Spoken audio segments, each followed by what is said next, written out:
मेरे प्यारे देशवासियों,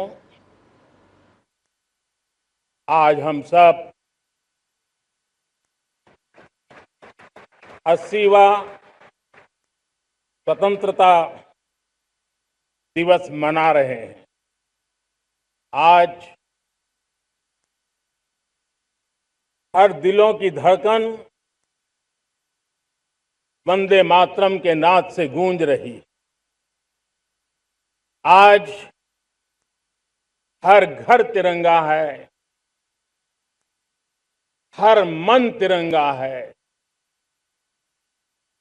और देश उत्साह और उमंग के साथ नए संकल्पों को लेकर के आज आगे बढ़ रहा है। आप सबको स्वतंत्रता दिवस की बहुत बहुत शुभकामनाएं।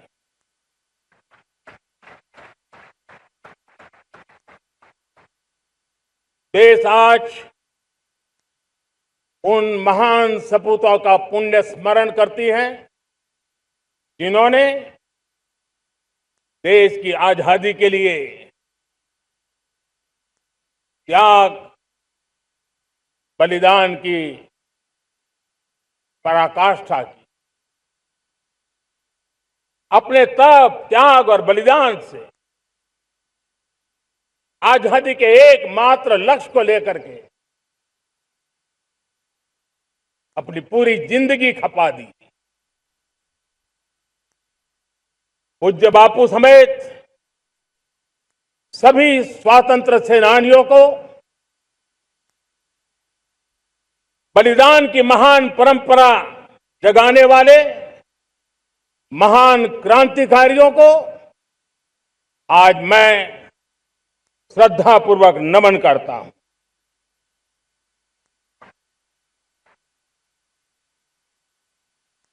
आज जो इस समारोह में उपस्थित है, उन सब के लिए आज एक ऐतिहासिक पल भी है।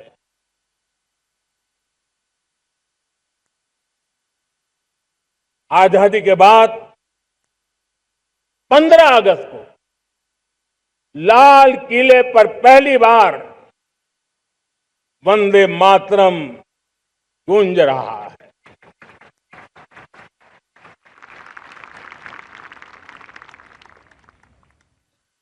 आज जब हम देश के लोग वंदे मातरम के 150 वर्ष मना रहे हैं, तो इससे बड़ा उत्तम अवसर क्या हो सकता है। मेरे प्यारे देशवासियों,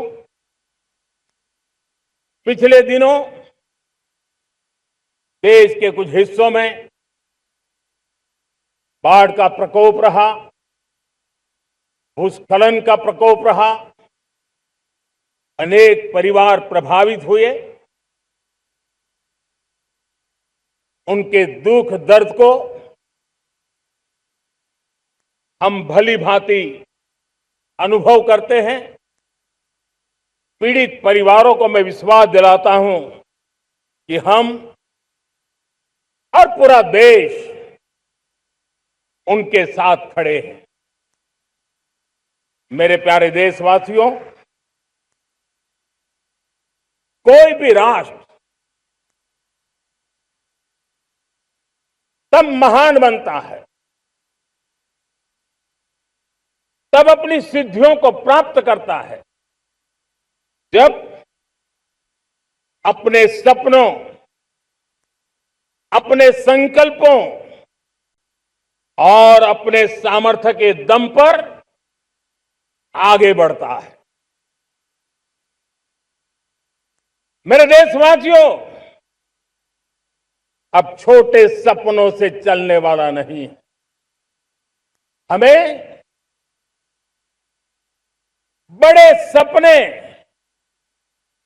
क्योंकि बड़े सपने हमारी सोच को भी विस्तार देते हैं, हमारी सोच की क्षितिज को विस्तृत करते हैं। हमारे संकल्प दृढ़ होने चाहिए, जब संकल्प दृढ़ होता है तो कठिनाइयों से, आपदाओं के बीच से रास्ते निकालने का सामर्थ्य अपने आप उभर करके आता है। और मेरे प्यारे देशवासियों, हमारे संकल्प भी ऊंचे होने चाहिए, क्योंकि जब सपने ऊंचे होते हैं, संकल्प ऊंचे होते हैं, तो हमारे सामर्थ्य की ऊंचाई भी बढ़ती है, हमारे प्रयासों की ऊंचाई भी बढ़ती है, और तब जाकर के हम सपनों को साकार कर सकते हैं। मेरे प्यारे देशवासियों, आज भारत ने भी एक बहुत बड़ा सपना देखा है, दृढ़ संकल्प के साथ देखा है, नई ऊंचाइयों को छूने के लिए देखा है।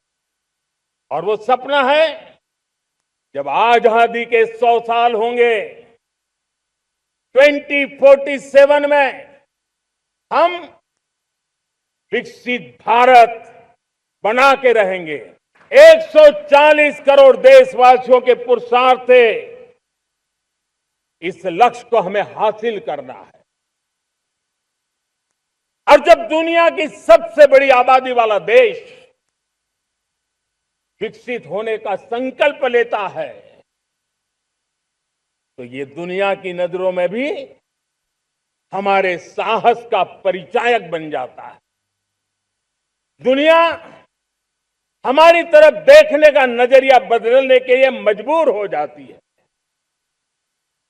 प्यारे देशवासियों, और मैं ऐसे ही नहीं कह रहा हूं, पिछले 12 वर्ष में देश के कोटि कोटि नागरिकों ने, दलित हो, पीड़ित हो, वंचित हो, आदिवासी हो, गांव में रहने वाला हो, शहर में रहने वाला हो, गरीब हो, मध्यम वर्ग का हो, युवा हो, बुजुर्ग हो, नारी हो, पुरुष हो, उत्तर हो, दक्षिण हो, पूर्व हो, पश्चिम हो, हर किसी ने पिछले 12 साल में एक संकल्प के साथ, समर्पण के साथ देश को नई ऊंचाइयों पर ले जाने में हर प्रकार से प्रयास किया है। मैं उनके इस प्रयासों का आदरपूर्वक स्वीकार करता, और उसी का परिणाम है कि इतने कम समय में 25 करोड़ देशवासी गरीबी को परास्त करके गरीबी से बाहर निकले हैं। इन्हीं देशवासियों का प्रयास का परिणाम है कि हम कभी फ्रेजाइल 5 में गिरे जाते थे।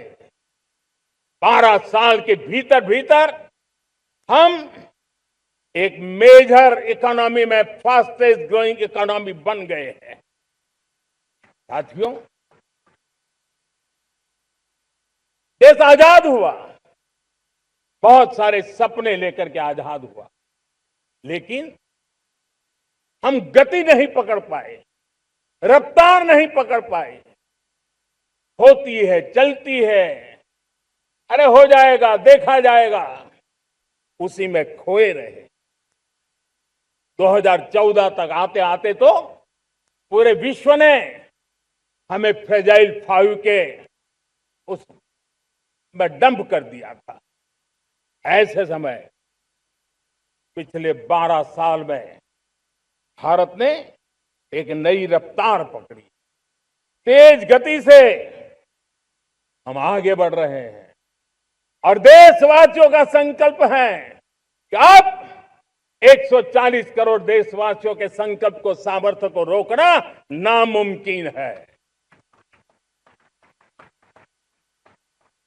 सारे देशवासियों, पिछले 12 वर्षों में डिफेंस प्रोडक्शन करीब 4 गुना हुआ, खादी और ग्रामोद्योग का उत्पादन करीब 5 गुना हुआ, इलेक्ट्रॉनिक मैन्युफैक्चरिंग करीब 7 गुना बढ़ा, आधुनिक रेलवे कोच का निर्माण 21 गुना बढ़ा, मोबाइल फोन उत्पादन 33 गुना बढ़ा। इतना ही नहीं, आधुनिक युग को देकर के भी डिजिटल और इनोवेशन की दुनिया में भी हमने अपना परचम लहराया। इंटरनेट यूजर, इंटरनेट कंज्यूमर करीब करीब 4 गुना बढ़े। पेटेंट ग्रांट होने की संख्या 4 गुना बढ़ी। डिजिटल ट्रांजैक्शन 100 गुना बढ़े। सामान्य मानवीय की सुविधाओं की तरफ भी हमने उतना ही गंभीरता से काम किया।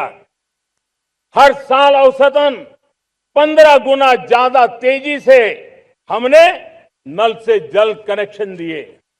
हर साल औसतन 6 गुनी ज्यादा रफ्तार से लोगों को गैस कनेक्शन दिए। हर साल 4 गुनी रफ्तार से गरीबों के लिए टॉयलेट बनाने का काम किया। हर साल 3 गुना ज्यादा तेजी से गरीबों को घर देने का काम किया। देश ने गवर्नेंस में भी बहुत बदलाव लाया। हजारों की संख्या में कंप्लायंसेस खत्म किए। सैकड़ों की तादाद में पुराने कानून खत्म किए। पिछली शताब्दी के कानूनों से 21वीं शताब्दी की मार्च नहीं हो सकती। हमने आधुनिक इंफ्रास्ट्रक्चर के लिए मेट्रो का विस्तार किया। हमने पब्लिक ट्रांसपोर्ट को ताकत दी। जिस स्पीड से काम, जिस स्केल पर काम किया, ये सब, ये रफ्तार, ये विस्तार, ये अचीवमेंट आजादी के बाद पहली बार पिछले 1 दशक ने देखा है। और जब इतनी सारी सिद्धियां हमारे सामने हो, इतनी तेज गति दिखाई देती हो, देशवासियों का सामर्थ्य पल पल प्रकट होता है, तब तो 2047 में विकसित भारत बनने का संकल्प कभी भी अधूरा नहीं रह सकता है। ये सारे आंकड़े इस बात की गवाही देते हैं कि हम आगे बढ़ने वाले हैं, मेरे प्यारे देशवासियों। लेकिन उसके लिए आत्मविश्वास की जरूरत होती है, आत्मगौरव की जरूरत होती है, और साथ साथ आत्मनिर्भर भारत होना भी बहुत जरूरी होता है। और इसलिए बीते वर्षों में हमारा कन्विक्शन रहा है कि भारत को हमें अब दूसरे देशों पर निर्भर रह करके नहीं जीना चाहिए। हमें आत्मनिर्भर बनना चाहिए। दुनिया में बहुत कुछ मिलता है, सस्ता मिलता है, जल्दी मिल सकता है, लेकिन उससे हमारा सामर्थ्य तैयार नहीं होता, न हमारे सामर्थ्य की कसौटी होती है। और इसलिए हमें भी अपनी क्षमताओं को बढ़ाना है। अपने हितों की सुरक्षा हमें खुद को करनी है। और इसलिए आत्मनिर्भर भारत का संकल्प बहुत दृढ़ता के साथ हम लेकर के आगे बढ़ रहे हैं। मेक इन इंडिया, स्वदेशी, वोकल फॉर लोकल, इन सारे क्षेत्रों में आज हर भारतीय का मन जुड़ रहा है। मेरे प्यारे देशवासियों, मैं आपको एक उदाहरण देता हूं सेमीकंडक्टर का। देश आजाद होने के बाद विश्व में तो सेमीकंडक्टर की चर्चा हो चुकी थी, हमारे यहां भी बातें होती थी, लेकिन सेमीकंडक्टर का कोई बड़ा प्लान हम आगे नहीं बढ़ा पाए। और आज स्थिति क्या है? आज की डिजिटल दुनिया में, आज की टेक्नोलॉजी में चिप का महात्म्य हम समझते हैं। कोई भी इलेक्ट्रॉनिक गुड्स होगा, हमारे मेडिकल इक्विपमेंट होंगे, हमारे ट्रांसपोर्ट के रास्ते होंगे, हर किसी में चिप अनिवार्य है। और इस चिप के बिना दुनिया थम जाए ऐसी स्थिति पैदा हो। और इसलिए भारत ने आत्मनिर्भर होने की दिशा में अपना सेमीकंडक्टर प्लांट, बड़ा सेमीकंडक्टर प्लांट, 3 सेमीकंडक्टर प्लांट शुरू हो चुके हैं। और मुझे बताया गया है कि वहां जो प्रोडक्शन हो रहा है वो एक्सपोर्ट होना शुरू हो चुका है। और मैं देशवासियों को कहना चाहता हूं, आने वाले 7-8 वर्ष में और 5, 7 या 8 सेमीकंडक्टर प्लांट बहुत ही जल्द शुरू होने वाले। ये आत्मनिर्भर भारत हमें विकसित भारत की दिशा में जाने का महामार्ग देता। मेरे प्यारे देशवासियों, वैसे ही एक चर्चा क्रिटिकल मिनरल की हो रही है। पूरी टेक्नोलॉजी क्रिटिकल मिनरल पर निर्भर है। भारत इसमें भी अपने आप को सुरक्षित करने में जुटा हुआ है। क्रिटिकल मिनरल का लक्ष्य साझा किया जाए। नेशनल क्रिटिकल मिनरल ये हमने लॉन्च किया। बजट में क्रिटिकल मिनरल कॉरिडोर की हमने घोषणा की है। कई देशों के साथ एग्रीमेंट हो रहे हैं। विश्व के कई देश अब इस क्रिटिकल मिनरल के विषय में भारत के पर भरोसा करने लगे हैं। मेरे प्यारे देशवासियों, जैसे सेमीकंडक्टर की बात हो, क्रिटिकल मिनरल की बात हो, वैसे ही जिस टेक्नोलॉजी की दिशा में हम जा रहे हैं, दुनिया जा रही है, उसमें एनर्जी का महत्व और बढ़ता चला जा रहा है। अब एनर्जी के बिना भी नई दुनिया को चलाना मुश्किल है। और इसलिए हमें चिप हो, एआई हो, डेटा सेंटर हो, हमें बहुत बड़ी मात्रा में बिजली की जरूरत होगी। एनर्जी सिक्योरिटी ये हमारे समय की मांग है। और इसलिए हमने पहले से ही उस दिशा में एक के बाद एक मजबूत कदम उठाए हैं। एनर्जी सिक्योरिटी का एक बड़ा माध्यम है परमाणु ऊर्जा, न्यूक्लियर एनर्जी। हमने पार्लियामेंट में शांति एक्ट पास कर करके एक नए लक्ष्य तरफ जाने का रास्ता तय कर लिया है। 2047 तक हम 100 गीगावाट न्यूक्लियर पावर का लक्ष्य लेकर के चल रहे हैं। इसी एक दशक में हम 5 नए न्यूक्लियर रिएक्टर शुरू करने का लक्ष्य लेकर के चल रहे हैं। इस वर्ष भारत ने फास्ट ब्रीडर न्यूक्लियर टेक्नोलॉजी में महारत हासिल करके एक अहम पड़ाव पार किया है। और उसके कारण परमाणु ईंधन में आत्मनिर्भर बनने की दिशा में हमें एक बहुत बड़ा सफलता का कदम हमने रखा है। मेरे प्यारे देशवासियों, कई बार संसाधनों की कमी के कारण देश रुकता नहीं है, लेकिन रुकने का कारण सोच की सीमाएं होती हैं। जब सोच बंध जाती है, सीमाओं में सड़ने लग जाती है, तब हम अपने सामर्थ्य को भी पहचान नहीं पाते हैं। देश को आज कच्चे तेल पर निर्भर रहना पड़ रहा है और हमारी गलत सोच के कारण है। आप जान के हैरान हो जाएंगे, हमने समुद्री तट पे 99% हमारा समुद्री तट का पूरा हिस्सा ऐसी सोच के कारण नो गो एरिया घोषित करके रखा था। हमने ही समंदर के अंदर जाकर के एक्सप्लोरेशन न करने का निर्णय कर लिया था। ये सोच का दारिद्र्य था। हमने फैसला किया ये नहीं चल सकता। हमने उस 99% को, जो कभी नो गो एरिया हुआ करते थे, हमने उसको गो एहेड एरिया के रूप में खुला कर दिया है। और अब हम समुद्र के भीतर भी एक्सप्लोरेशन करने की और नए नए भंडार खोजने की दिशा में हम प्रवृत्त हैं, हम प्रयास कर रहे हैं। हमने पिछले वर्ष उसी दिशा में एक महत्वपूर्ण कदम रखते हुए समुद्र मंथन की घोषणा की थी और पिछले दिनों हमने 85,000 करोड़ रुपए इस काम के लिए आवंटित करके काम को गति देने का निर्णय कर लिया है। मेरे प्यारे देशवासियों, एनर्जी सिक्योरिटी,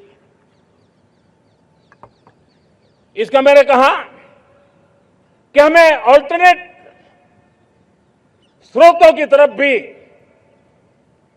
पूरी शक्ति लगाना बहुत जरूरी है और इसलिए ऊर्जा का सही इस्तेमाल बढ़ाते हुए भारत इसी दिशा में आज तेजी से काम कर रहा है। 2014 से पहले, मतलब आज से 12 साल पहले, हमारे देश में सिर्फ 70 शहरों में पाइप से गैस की व्यवस्था थी, पाइप से गैस डिस्ट्रीब्यूशन होता था। 12 साल में इन 70 शहरों को हमने 700 शहरों तक पहुंचा दिया है। ये होती है रफ्तार, ये होता है विस्तार। 2014 के पहले मुश्किल से 20-22 लाख घरों में पाइप से गैस पहुंचता था। आज 1.25 करोड़ घरों में पाइप से गैस पहुंचाने का काम हो रहा है। 12 वर्ष पहले देश में सोलर एनर्जी की कैपेसिटी सिर्फ 2 गीगावाट थी। 2 गीगावाट, आज 160 गीगावाट हमने प्राप्त किया है लक्ष्य।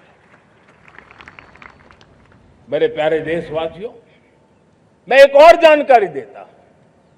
हमने इसका लाभ देश के मध्यम वर्ग को, सामान्य परिवार को मिले, इस तरफ भी उतना ही ध्यान केंद्रित किया। हमने पीएम सूर्यघर मुफ्त बिजली योजना चालू की और आज मुझे संतोष है कि इतने कम समय में 50 लाख घरों का सोलर एनर्जी का काम हम आंकड़ा पार कर चुके हैं। तेजी से चल रहा है और उसके कारण हजारों घरों का बिजली बिल 0 हो गया है। हजारों घर अपनी बिजली का उपयोग करने से अतिरिक्त बिजली आज बेच करके कमाई कर रहे हैं। हर परिवार को हम इस काम के लिए 80,000 रुपया सरकार की तरफ से एक एक परिवार को मदद दी जा रही है, तब जाकर के हम इस काम को पूरा कर रहे हैं। मेरे प्यारे देशवासियों, आपको जानकर के हैरानी होगी, ये जो हमारी रेलवे है उसका इलेक्ट्रिफिकेशन का काम हमारे देश में 1925 में शुरू हुआ था। 1925 में इलेक्ट्रिफिकेशन का काम शुरू हुआ, लेकिन 90 साल में 1925 से लेकर के 90 साल में सिर्फ 30% रेल का इलेक्ट्रिफिकेशन हुआ था। यानी 90 साल में 30%। हमारी रफ्तार देखिए, लक्ष्य को पाने के लिए हमारी दौड़ देख लीजिए। हमने एक दशक के अंदर 100% काम पूरा कर दिया। 90 साल में 30%, 10 साल में 70%, ये होता है काम। और इसके कारण डीजल जो हमें बाहर से लाना पड़ता है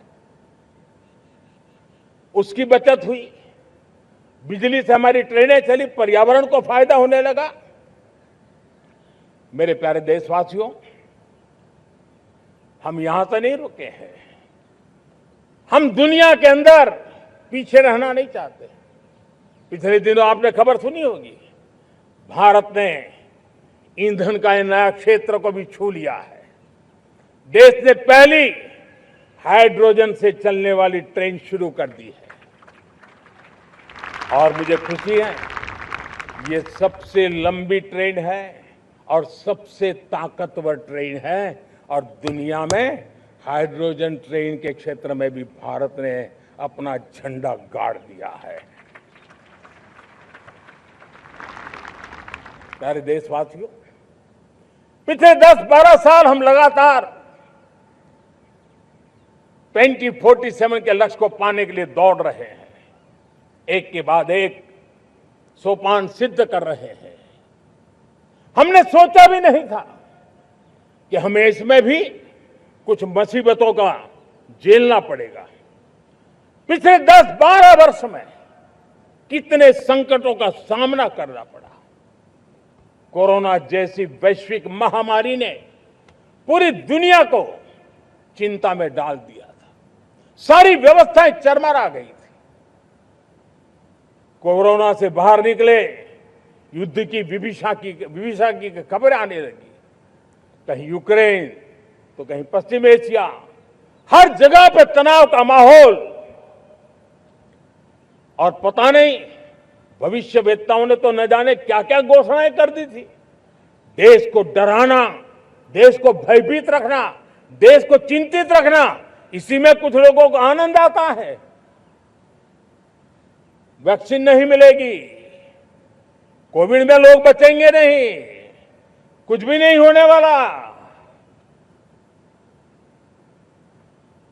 वेस्ट एशिया का क्राइसिस आया, पेट्रोल पंप पे पेट्रोल नहीं मिलेगा, गैस नहीं मिलेगा, डीजल नहीं मिलेगा, फर्टिलाइजर नहीं मिलेगा।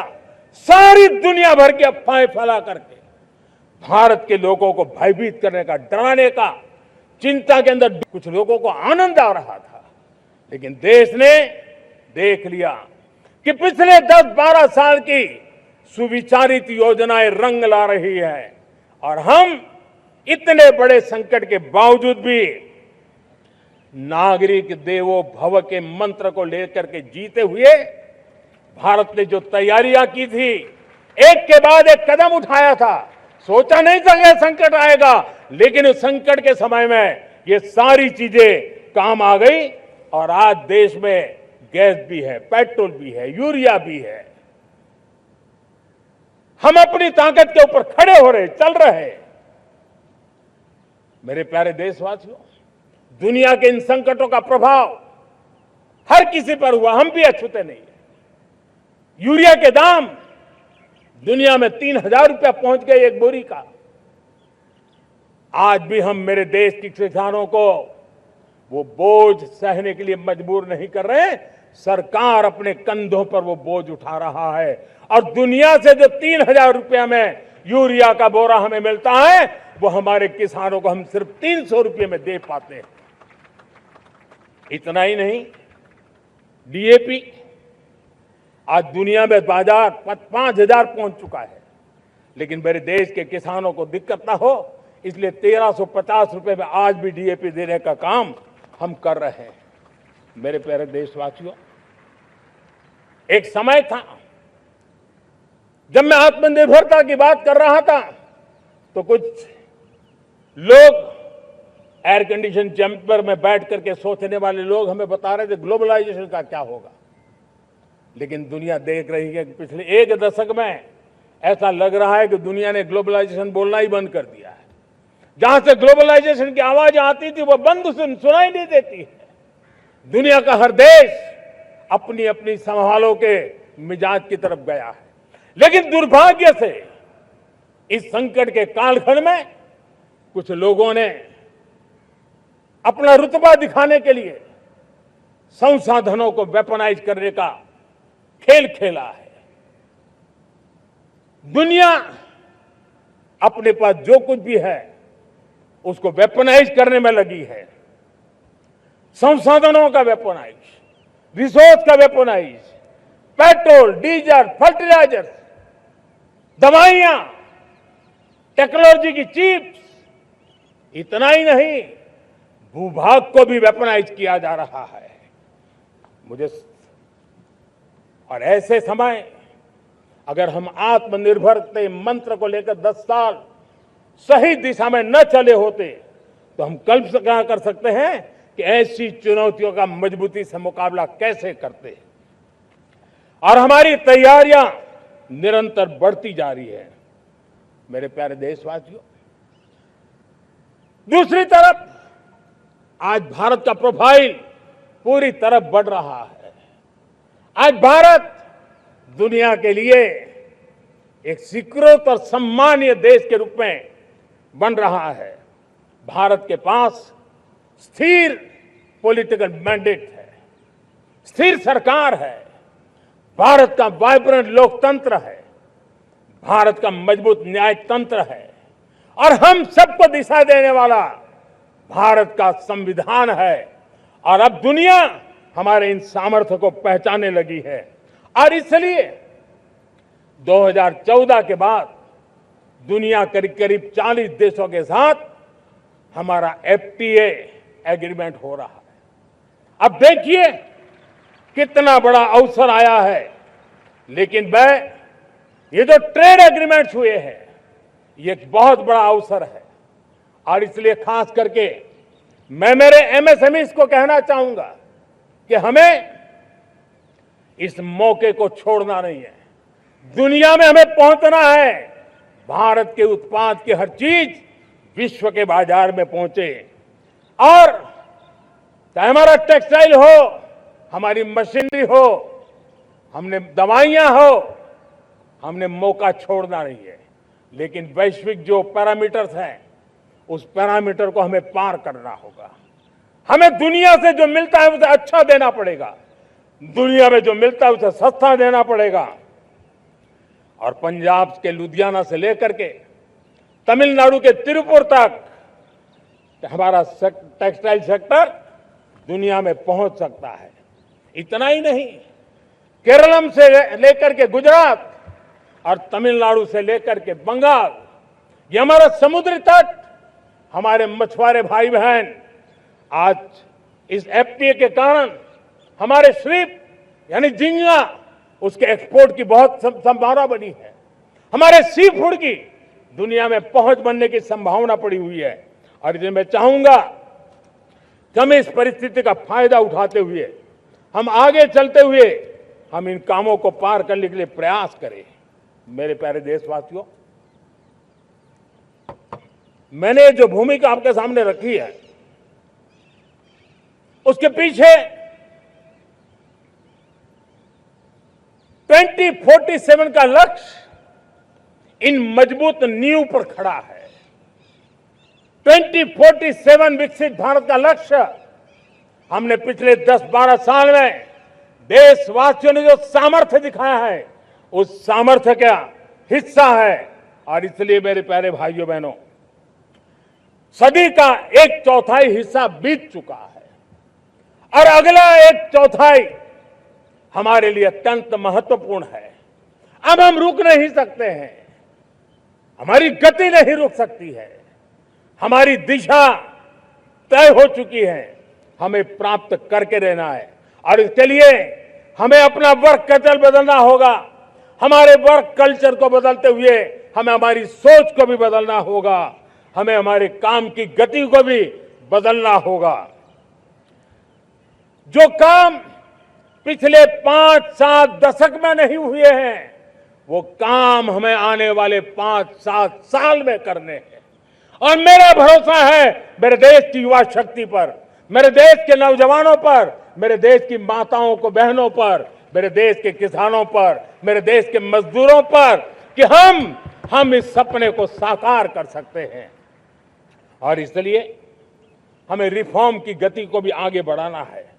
और जब मैं रिफॉर्म की बात कर रहा हूं, रिफॉर्म नहीं हमारे लिए कोई कंपल्सन है, नहीं रिफॉर्म ये हमारे के लिए कोई बजबड़ है। हमारे लिए रिफॉर्म ये कन्विक्शन है। आउट ऑफ कन्विक्शन हम रिफॉर्म एक्सप्रेस पर चल पड़े हैं और हम आने वाले दिनों में भी नेक्स्ट लेवल रिफॉर्म की ओर बढ़ने वाले हैं। और इसलिए सरकार, समाज, उद्योग, उत्पादक, किसान, हर किसी ने अपनी ट्रेडिशनल व्यवस्थाओं में रिफॉर्म करना पड़ेगा, सोच में रिफॉर्म करना होगा। अपने लक्ष्यों को रिफॉर्म करना होगा। और इसलिए मेरे प्यारे देशवासियों, हमें एक निश्चित दिशा में को लेकर के चलना होगा। मैं आज उस युग को भी याद करना चाहूंगा जब देश भारत का सामर्थ्य सप्त सिंधु के रूप में हम जानते थे, हम समझते थे, हम सुनते थे। अब विकसित भारत बनाने के लिए हमें नई धारा चाहिए। आज लाल किले की प्राचीर से मैं देश के सामने शक्ति की सप्त धारा का आह्वान करता हूं। आने वाले 5-7 साल में जो पिछले 5-7 दशक में नहीं हुआ, वो सप्त धारा के सामर्थ्य से, शक्ति से हम देश को नई ऊंचाई, नई गति देंगे और नए लक्ष्यों को पार करने वाला सामर्थ्य देंगे।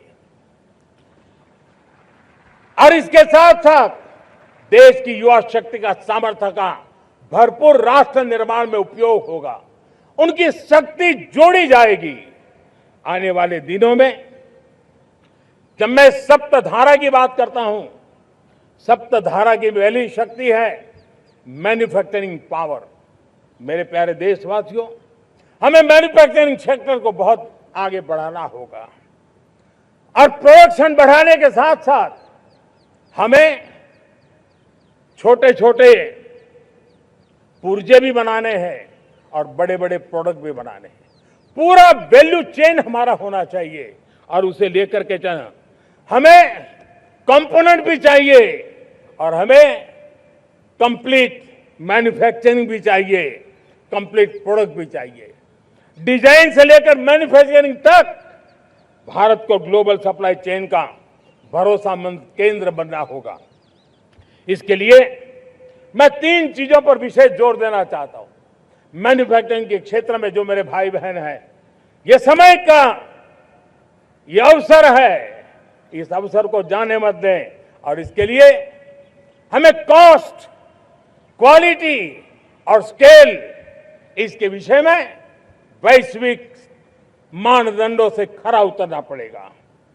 हमारी फैक्ट्रीज कॉम्पिटिटिव हो, हमारे प्रोडक्ट्स यूजर फ्रेंडली हो, हमारा पैकेजिंग दुनिया के लोगों को लुभावने वाला हो, आकर्षित करने वाला हो, हमारा जीरो डिफेक्ट प्रिसिजन मैन्युफैक्चरिंग, ये हमारी पहचान बनना चाहिए। हर मैन्युफैक्चरर, हर एंटरप्रेन्योर, हर एमएसएमई से मैं कहना चाहता हूं, ग्लोबल मार्केट में हमारी पहचान विश्वसनीयता और गुणवत्ता के आधार पर होनी चाहिए। क्वालिटी के संबंध में नो कॉम्प्रोमाइज, और इसलिए हमारा मंत्र क्वालिटी, क्वालिटी, क्वालिटी होना चाहिए। यही हमारा ग्लोबल ब्रांड वैल्यू बनेगा। मेरे प्यारे देशवासियों, इस सप्तधारा की दूसरी शक्ति है कृषि और फूड प्रोडक्शन, फूड प्रोसेसिंग। हमें इस दिशा में आगे बढ़ना होगा। हमारे किसानों ने, अब दुनिया के बाजार खुल चुके हैं, एफटीए के कारण हमें एक बहुत बड़ा मार्केट मिल रहा है। हमें वहां पहुंचना है, हमें उस जगह को हाथ लगाना है। हमें खेत से लेकर एक्सपोर्ट मार्केट की ओर जाना होगा। हमारे पारंपरिक खान पान हो, हमारे मिलेट्स हो, हमारे मसाला हो, हमारे फल हो, फूल हो, क्या कुछ नहीं है हमारे पास, वो ग्लोबल ब्रांड्स बनने चाहिए। हमारे किसान केमिकल फ्री खेती को बल देंगे, दुनिया में इनकी मांग और बढ़ने वाली है। और जो ग्लोबल पैरामीटर्स के अंदर हर प्रकार से सिद्ध होने वाले हमारे एग्रो प्रोडक्ट होंगे, तो दुनिया में हम आसानी से पहुंच पाएंगे। मेरी सप्तधारा की तीसरी शक्ति है टेक्नोलॉजी और इनोवेशन। मेरे प्यारे देशवासियों, आज जमाना एआई का है, क्वांटम का है, स्पेस का है, रोबोटिक्स का है, डेटा सेंटर्स का है। पूरी तरह एक नया क्षेत्र खुल चुका है और इमर्जिंग टेक्नोलॉजी ये भी हर पल हमें चुनौती दे रही है। और इसलिए देश को दुनिया के लिए मार्केट नहीं बना देना, हमें इनोवेशन का हब बनना है। हमने यूपीआई और डिजिटल पब्लिक इंफ्रास्ट्रक्चर में लोहा मनवा लिया है। हमारी ताकत का परिचय करवा दिया है। अब भारत को डिजिटल पब्लिक टेक्नोलॉजीज उसको भी दुनिया के कोने कोने तक पहुंचाना है। भारत को नेक्स्ट जनरेशन कम्युनिकेशन टेक्नोलॉजी में लीड करना है। मेड इन इंडिया 6G हर कोने में पहुंचे, ये हमारा लक्ष्य होना चाहिए और हमें उसमें तेजी करनी चाहिए और इसके लिए हमारा प्रयास कम नहीं होना चाहिए। सप्तधारा की चौथी शक्ति है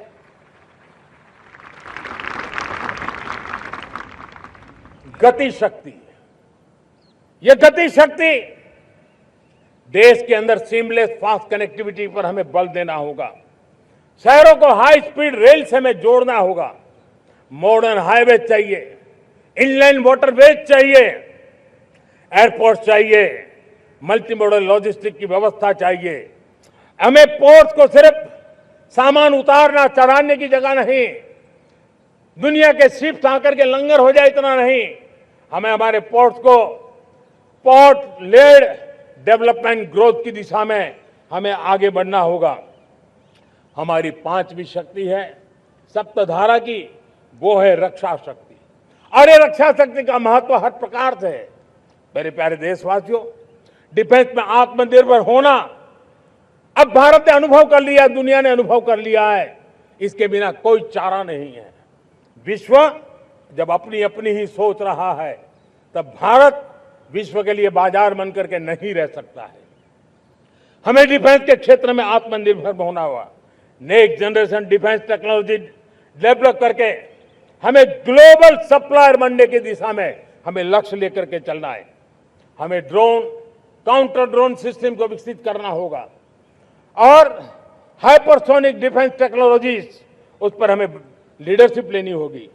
साथियों, साइबर सुरक्षा भी आज हर घर के लिए एक समस्या बन रही है। वो भी एक रक्षा का क्षेत्र है जिसमें हमारे युवाओं की जो सामर्थ्य है, उस सामर्थ्य का उपयोग हम देश के और दुनिया के लिए कर सकते हैं। हमारी सप्तधारा की छठी शक्ति है ग्रीन इकोनॉमी, ब्लू इकोनॉमी, जो ग्रीन जॉब को भी जन्म देती है।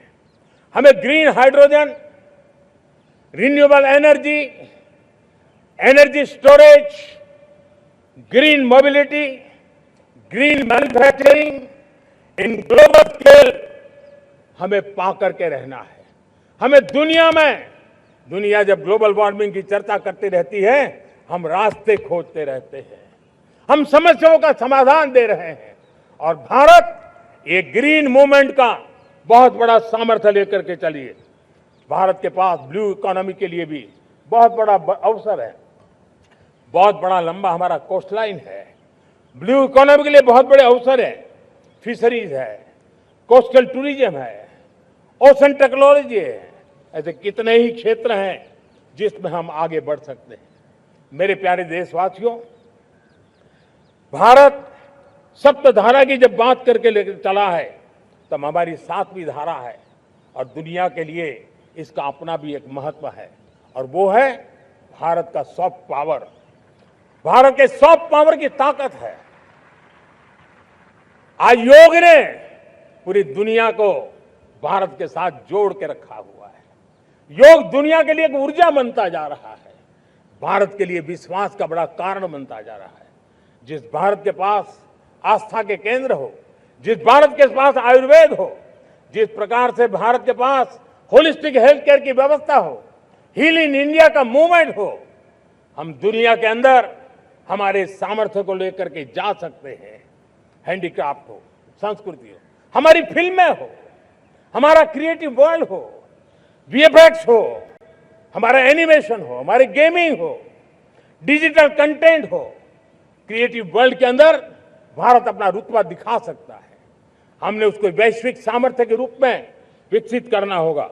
आज भारत ने वेव समिट को एक बहुत बड़ी ताकत दी है। दुनिया धीरे धीरे भारत का ये जो world audio visual and entertainment summit है, उसकी राह देखता रहता है और वो भारत के सॉफ्ट पावर को, भारत के क्रिएटिव दुनिया को परिचित करेगा। मेरे प्यारे देशवासियों, भारत के पास विशाल वन्य संपदाएं हैं। हमारे पास 100 से ज्यादा नेशनल पार्क है। क्षमता बहुत है, लेकिन विदेशी टूरिस्टों को आकर्षित करने में हम कम पड़े हैं। हमें मौका है हमारे सॉफ्ट पावर के माध्यम से दुनिया के टूरिस्टों को भारत के लिए आकर्षित करने का। हमारा सामर्थ्य हमें दुनिया को दिखाना है। हम ये काम आरा से करें और हम जल्द से जल्द हम इन लोगों, आज दुनिया में स्पोर्ट्स की जो है वो भी एक बहुत बड़ा भारत के प्रति आकर्षण का केंद्र। दुनिया के स्पोर्ट्स इवेंट भारत में क्यों ना हो। कॉन्स्टेंट इकोनॉमी बहुत बढ़ रही है, देश के नौजवानों का आकर्षण है। विश्व का हर कोई कलाकार चाहता है कभी न कभी भारत की धरती पर अपना कॉन्सर्ट करे। ये एक बहुत बड़ा अवसर है, हमें इसको मोबिलाइज करने के लिए व्यवस्थाएं खड़ी करनी होगी। साथियों, सप्तधारा की इन 7 शक्तियां उद्देश्य सिर्फ एक सेक्टर में प्रगति करने का नहीं है। एक होलिस्टिक अप्रोच के साथ हमें राष्ट्र को जो लक्ष्य लेकर के हम चल रहे हैं, जो एम्बिशन लेकर के चल रहे हैं, उस स्केल को हमें पार करने की दिशा में काम करना है। मेरे प्यारे देशवासियों, कुछ चीजें मैंने बताई हैं, लेकिन मैं इससे भी आगे सोचता हूं। मैं जरा देश को झकझोरना चाहता हूं। मैं देश की शक्ति को भी झकझोरना चाहता हूं। देश यानी सिर्फ सरकार नहीं होती है, देश यानी हर नागरिक जुड़ता है। क्या हम सोच नहीं सकते कि फॉर्च्यून 500 की चर्चा तो बहुत सुनते हैं, आने वाले एक दशक में इन फॉर्च्यून 500 में 50 कंपनियां भारत की क्यों न हो, ये लक्ष्य हमारा क्यों न होना चाहिए। आज बैंकिंग सेक्टर फल फूल रहा है। दुनिया की टॉप बैंक के अंदर भारत की बैंक का झंडा भी क्यों न फहरता हो। भारत की बैंक भी टॉप बैंक 5 बैंक में भारत की भी एक बैंक होनी चाहिए। भारत की फार्मा की दिशा में हमने बहुत काम किया है, लेकिन समय की मांग है कि दुनिया की 5 बड़ी फार्मा कंपनियों में भारत की भी 1-2 फार्मा कंपनियों का नाम गूंजना चाहिए। भारत उसमें अपना स्थान बनाना चाहिए। लॉ फर्म्स होते हैं, रेटिंग एजेंसी होती है। क्या समय की मांग नहीं है कि ग्लोबल लीडरशिप अब हमारे हाथ में होनी चाहिए। टैलेंट है, सामर्थ्य है, हमारा लंबा इतिहास भी है, भाषाओं पर हमारा प्रभुत्व है। हमें विश्व में पहुंचना चाहिए। हमारी कोई कंसल्टिंग फर्म, अकाउंटिंग फर्म दुनिया के टॉप फर्म्स के अंदर क्यों नहीं होनी चाहिए। भारत की टेक्नोलॉजी कंपनियां दुनिया के अंदर सिरमौर हो, यह हमारा लक्ष्य होना चाहिए।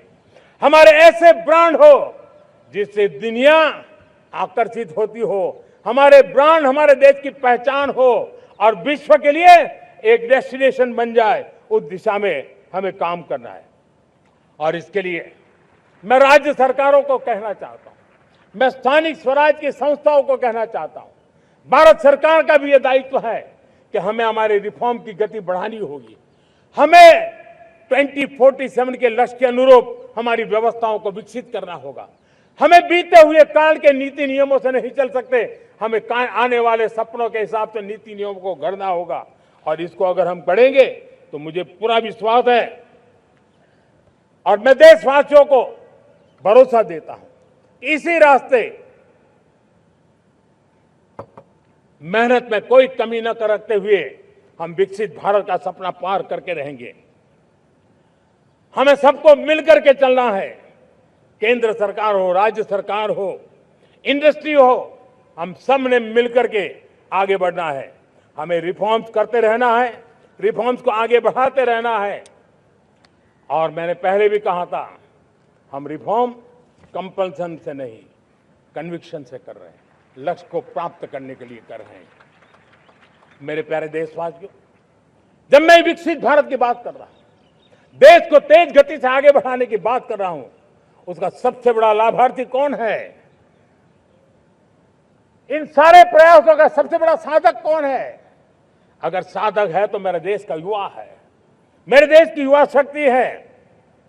विकसित भारत की यात्रा में युवाओं की बहुत बड़ी भूमिका है। इतना ही नहीं, विकसित भारत का सबसे बड़ा लाभार्थी भी मेरे देश का युवा है। और इसलिए हमें विकसित भारत के लक्ष्य को युवाओं के साथ जोड़ करके आगे बढ़ाना है। युवाओं हमारी सर्वोच्च प्राथमिकता के साथ हमें आगे बढ़ना है। साथियों, पिछले 10-12 साल में उस दिशा में बहुत कुछ हुआ है। स्टार्टअप इंडिया अभियान, आज पूरे देश में 2.5 लाख से ज्यादा रजिस्टर्ड स्टार्टअप बन गए। देश के नौजवान खुद तो काम कर रहे हैं, अनेकों को रोजगार दे रहे हैं। 1 लाख करोड़ रुपया इनोवेशन फंड भारत सरकार ने घोषित किया है। मैं देश को, नौजवानों को कहना चाहता हूं, आप अपने सपनों को लेकर के आइए, संसाधनों की कमी नहीं रहने देंगे। 1 लाख करोड़ रुपया आपके दिल दिमाग को सामर्थ्य देने का एक व्यवस्था हमने कर दी है। रिसर्च के नए अवसर मिले, डिजिटल इंडिया के नए सस्ते डेटा, ये युवाओं को सशक्त किया। दुनिया में सस्ता डेटा कहीं है तो भारत की धरती पर है, और देश के नौजवानों को नई ताकत दी है। स्किल इंडिया हमने नेशनल प्रोग्राम बनाया है। स्पेस सेक्टर को हमने ओपन कर दिया। नेशनल ड्रोन पॉलिसी हमने बनाई है। खेलो इंडिया पॉलिसी बनाई है। 35 वर्षों तक एजुकेशन पॉलिसी नहीं थी, नई एजुकेशन पॉलिसी लेकर के आए हैं, और इसका फायदा मिडिल क्लास के परिवारों को हुआ है। साथियों, 2004 से 14 आंकड़ा मुझे देना चाहिए आपको।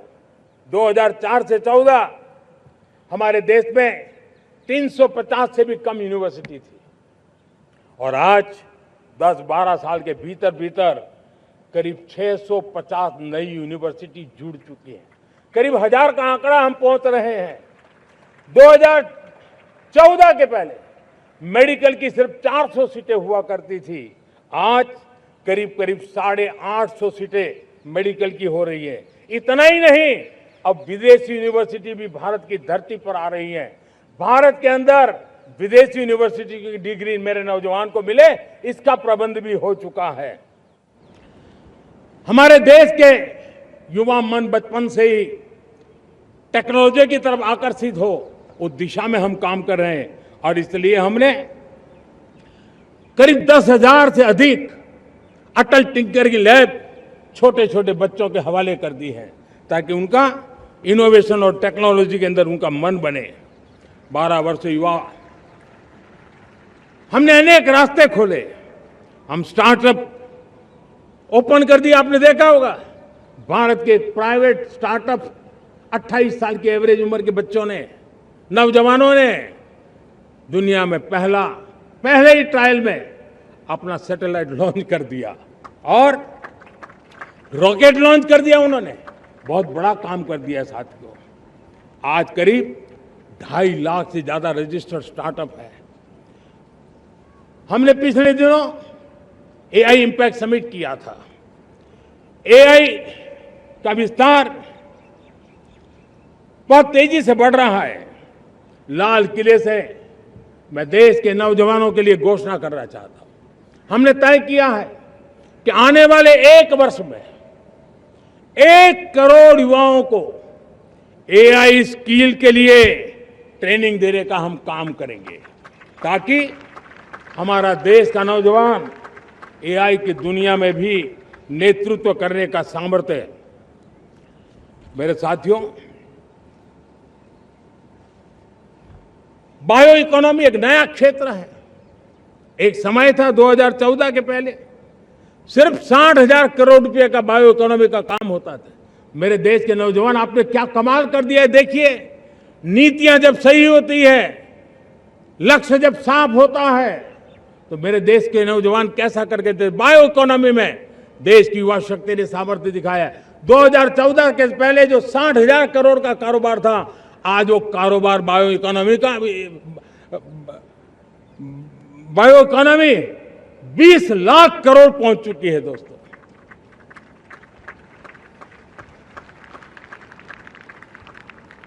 दो 2009-10 का कालखंड था, सिर्फ 25 लाख इलेक्ट्रिक व्हीकल हमारे देश में बिके थे। 1.5 लाख इलेक्ट्रिक व्हीकल बिके थे 2009-10 में। 1.5 लाख इलेक्ट्रिक व्हीकल। इस 25-26 में 25 लाख इलेक्ट्रिक व्हीकल बिके हैं। मेरे प्यारे देशवासियों, एविएशन सेक्टर भी मेरे नौजवानों के लिए बहुत तेजी से आगे बढ़ रहा है। नए एयरपोर्ट, नए रूट, नए नए रोजगार के अवसर बना रहे हैं। मेंटेनेंस, ओवरहॉलिंग, इसके भी कारण देश में बहुत बड़ी मात्रा में स्किल मैन पावर को काम मिल रहा है। मेड इन इंडिया हवाई जहाज बनाने की दिशा में हमने सफलता पाई है।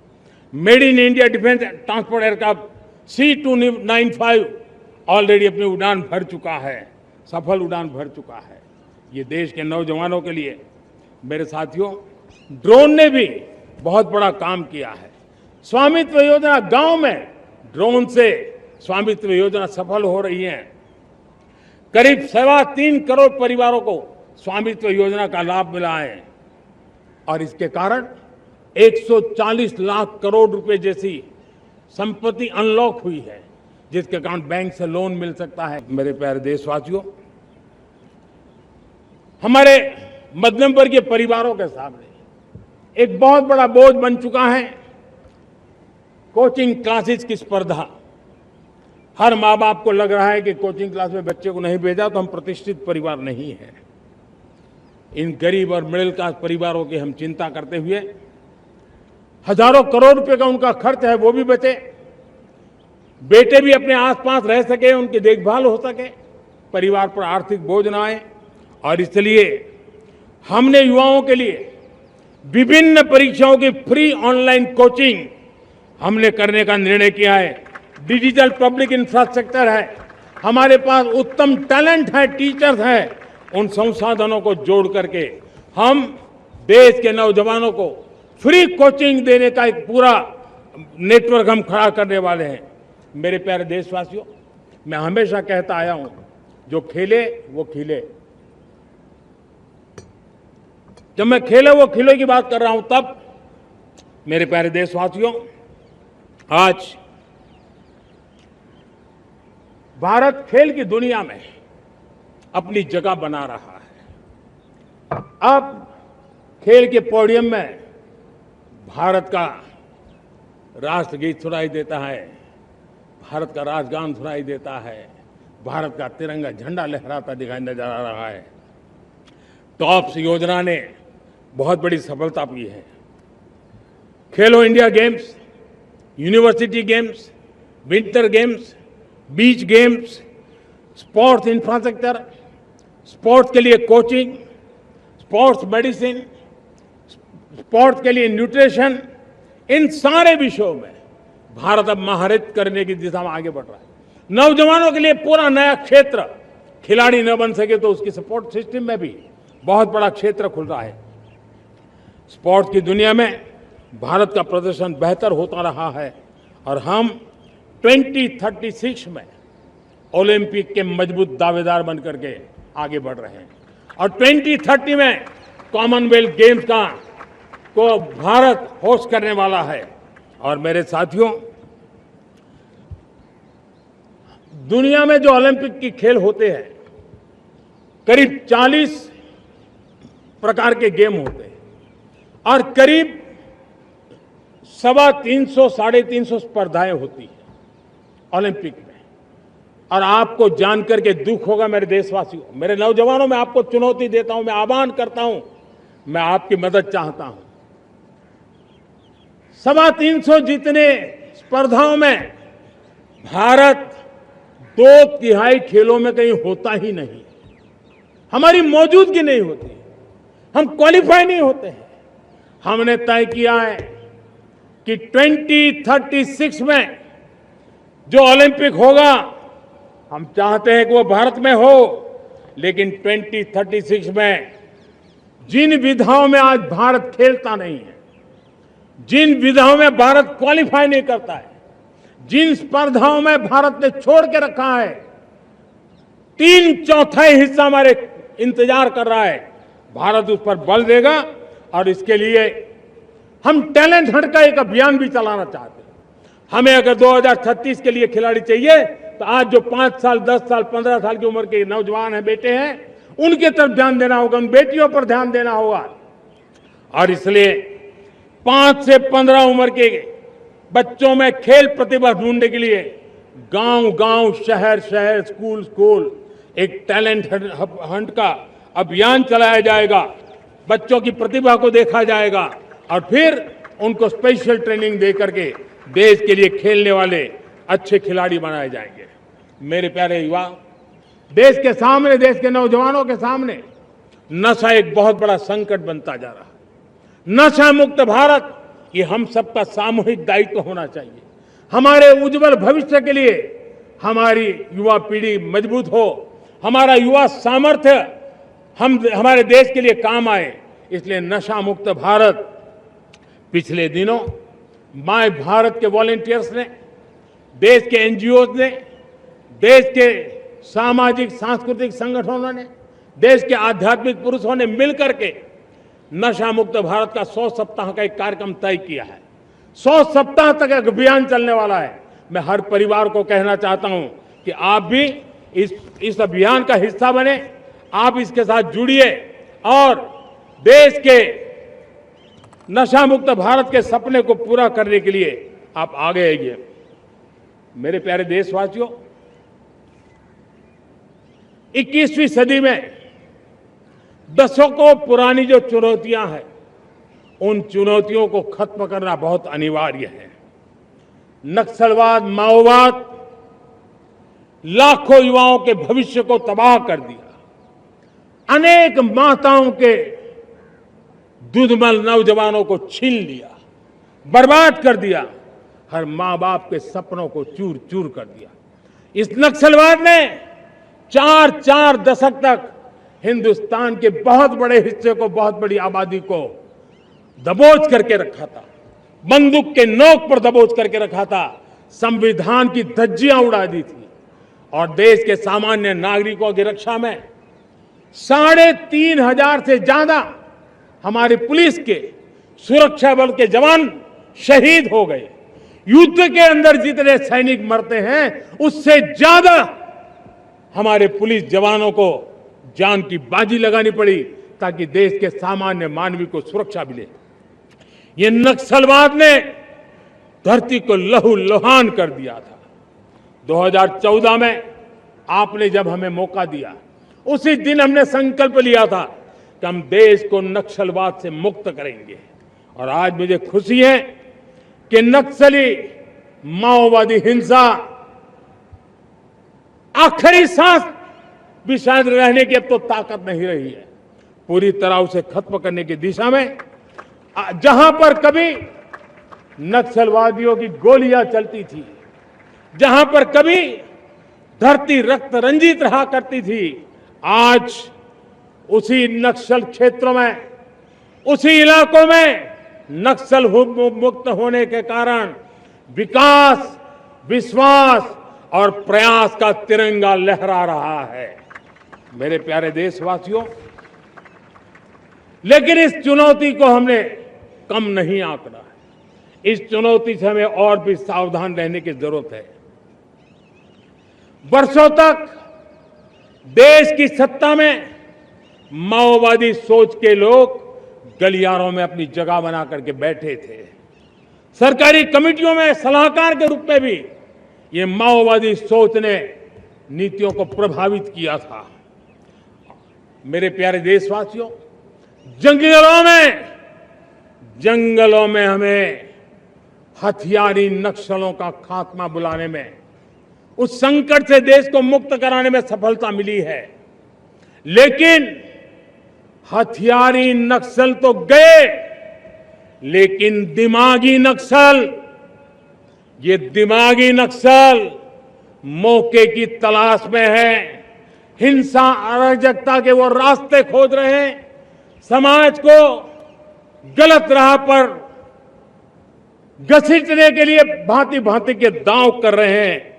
इन दिमागी नक्सलियों को पहचानना होगा, इन दिमागी नक्सलियों को आइसोलेट करना होगा और राष्ट्र को विकसित राष्ट्र बनाने की मुख्य धारा की ओर देश की युवा पीढ़ी को जोड़ना होगा।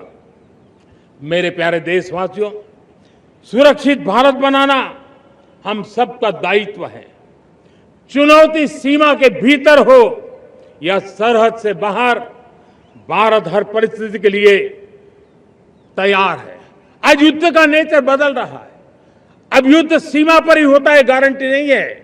युद्ध सीमा के अंदर, कहीं रिफाइनरी पे जाकर के, कहीं बैंकिंग सेक्टर को जाकर के, कहीं डेटा सेंटर को जाकर के, एक प्रकार से लड़ाई का नया रूप, इंफ्रास्ट्रक्चर तोड़े जा रहे हैं, फैक्ट्रियां तोड़ी जा रही है। हमने मिशन सुदर्शन चक्र की पिछले सालों घोषणा की थी, बहुत तेजी से उस पर काम चल रहा है। आज डिफेंस एक्सपोर्ट हमारा करीब 50 गुना बढ़ा है।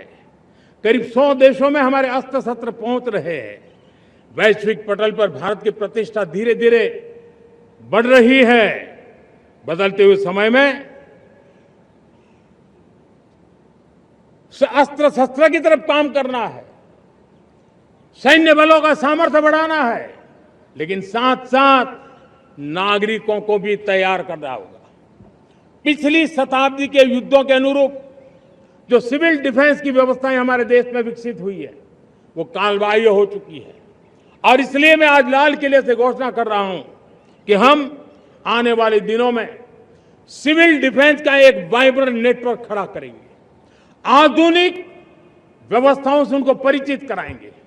आधुनिक संकटों से नागरिकों को रक्षा करने की क्या व्यवस्था हो सकती है, एक बहुत बड़ा वॉलेंटरी फोर्स सिविल डिफेंस का आधुनिक चुनौतियों को पार करने वाला हम बनाने वाले हैं। मेरे प्यारे देशवासियों, राष्ट्र के निर्माण में आज हमारी बहनों बेटियों का योगदान हम सब के लिए बहुत बड़ा प्रेरणा का कारण बना हुआ है। फाइटर जेट हो या सिविल एविएशन, हमारी बेटियां सबसे आगे दिखाई दे रही है। खेलकूद का मैदान हो, हमारी बेटियां आगे दिखाई दे रही। स्टेम एजुकेशन में भर्ती होने की प्रक्रिया हो, सबसे ज्यादा हमारी बेटियां आगे दिख रही है। आज सेना में भी एनडीए से जो बच्चियां निकली हैं, वो बड़े रौब के साथ देश की सेना का नेतृत्व करने का सामर्थ्य दिखाने लगी है। मेरी बेटियों की ताकत कैसी है।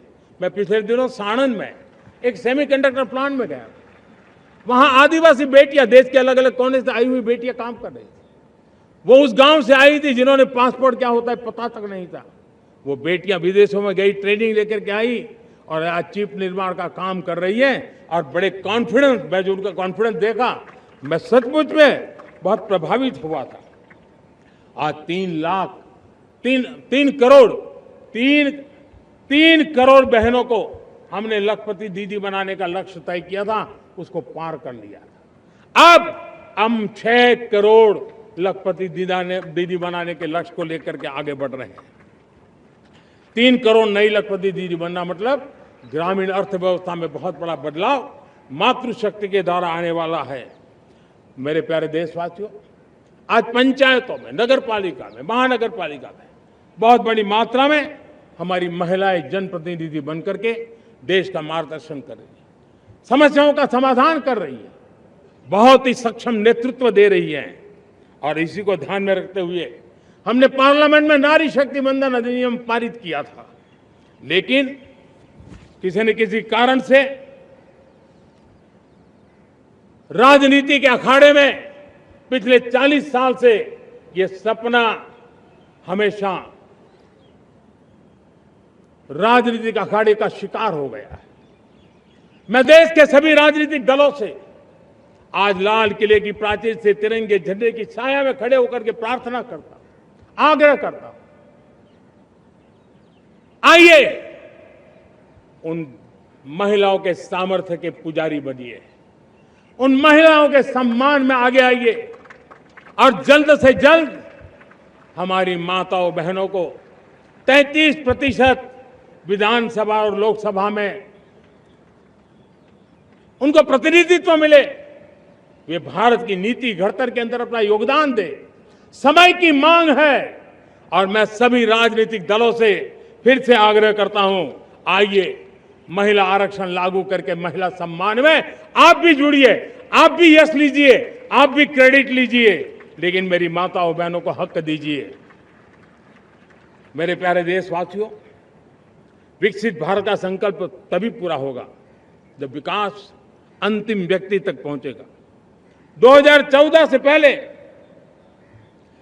सिर्फ 25 करोड़ लोगों के पास सोशल सिक्योरिटी का कवर था। सिर्फ 25 करोड़ के पास। साथियों, पिछले 5-7 दशक में सिर्फ 25 करोड़, हमने एक दशक के भीतर भीतर 100 करोड़ देशवासियों को सोशल सिक्योरिटी का कवच दिया है। आयुष्मान भारत योजना से 70 साल की उम्र के बुजुर्गों से भी आज 5 लाख रुपए तक मुफ्त दवाई की व्यवस्था हो रही है। करोड़ों करोड़ों परिवारों को इसके कारण बहुत बड़ी सुविधा मिली है। और इस आयुष्मान कार्ड के कारण 2 लाख करोड़ रुपया जो दवाई और ऑपरेशन के पीछे खर्च होना था, वो मेरे परिवारों के बच्चे हैं। वो गरीब परिवार है, वो मध्यम वर्ग के परिवार है, उनको इतनी बड़ी। मेरे प्यारे देशवासियों, आज मुझे एक काम के लिए आपकी मदद चाहिए।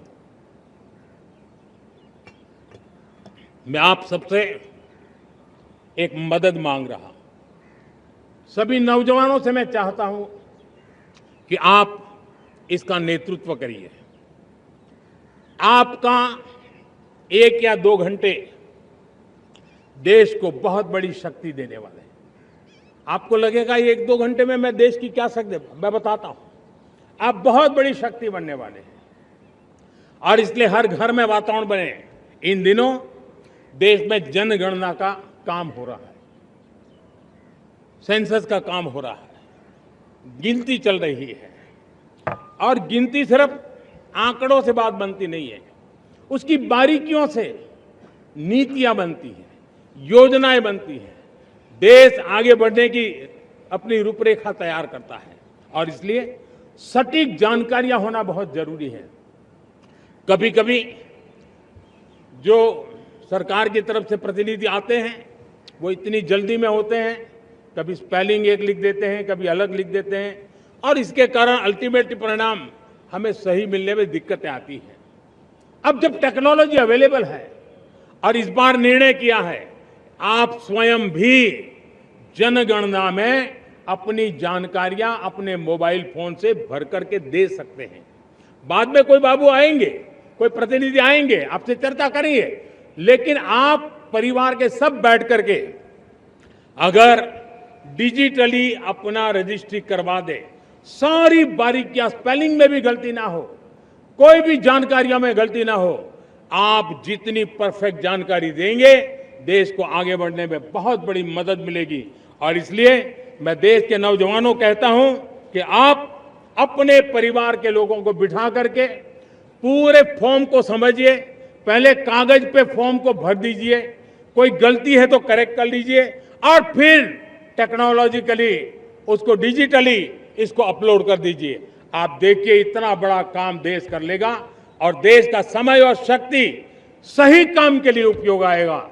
और इसलिए मेरे देश के नौजवानों को जनगणना के इस काम में सक्रियता से जुड़ने के लिए मैं आग्रह करता हूं। मेरे प्यारे देशवासियों, मैंने लाल किले से पंच प्राण की बात कही थी। इस पंच प्राण ने देश को अपने आत्मगौरव की ओर लेकर के आगे बढ़ने का, लक्ष्यों को पार करने के सामर्थ्य के साथ आगे बढ़ने का एक बहुत बड़ा संबल दिया है। हमें गुलामी की मानसिकता हर पल मिटाते ही रहना है। जिस भारत का सपना नेताजी सुभाष चंद्र बोस ने देखा था, बाबा साहब आंबेडकर ने देखा था, पंडित नेहरू ने देखा था, सरदार पटेल, भगत सिंह, सुखदेव राजगुरु ने देखा था, डॉक्टर श्यामा प्रसाद मुखर्जी ने देखा था, भगवान बिरसा मुंडा ने देखा था, ज्योतिबा फुले ने देखा था, उन सब से प्रेरणा लेकर के हम आगे बढ़े। इस संकल्प को हम दोहराए, स्वयं से ऊपर राष्ट्र का हित हो, स्वयं से ऊपर राष्ट्र का हित हो और कर्तव्य ही हमारी पहचान हो। मैं सभी देशवासियों से कहूंगा, समय हमारा है। मैं सभी देशवासियों से कहूंगा, समय हमारा है, अवसर हमारा है, संकल्प हमारा है। आइए सपनों को संकल्प बनाए, संकल्प को सामर्थ्य बनाए और सामर्थ्य को सफलता में बदल के रहे। आइए हर कदम को विकास का कदम बनाए, कदम से कदम मिलाए, मन से मन मिलाए, लक्ष्य से जुड़े रहे। एक दीप से जले दीप हजारों, आओ मिलकर विकसित भारत बनाए, इसी एक भावना के साथ इस मंगल पर्व पर आप सबको अनेक अनेक शुभकामनाएं। मेरे साथ बोलिए, भारत माता की, भारत माता की, भारत माता की, वंदे वंदे वंदे। बहुत बहुत धन्यवाद।